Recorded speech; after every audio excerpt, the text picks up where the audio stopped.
लवकरच मध्यमवर्गीय शेतकऱ्यांची कर्जमाफी केली जाणार असल्याची घोषणा मंत्री चंद्रशेखर बावनकुळेंनी केली आहे। लातूरमध्ये जिल्हा परिषद निवडणुकीच्या प्रचार सभेत बावनकुळेंनी घोषणा केली। लवकरच शेतकरी कर्जमाफी करण्याचा निर्णय राज्य सरकार करेल असं बावनकुळेंनी सांगितलं। जो शेतकरी राब मेहनत करतो, व्याजावर व्याज, सरळ व्याज व्याज व्याज भरू त्या ठिकाणी तो कधीच त्या ठिकाणी कर्ज भरू शकत नाही।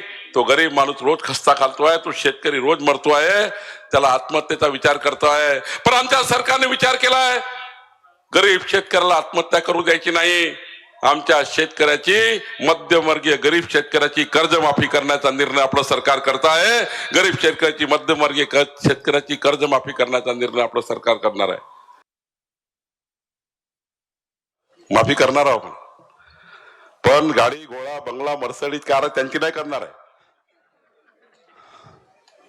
फार्म हाऊस बांधलं शेतामध्ये, त्यांची झाली पाहिजे का कर्जमाफी? हा,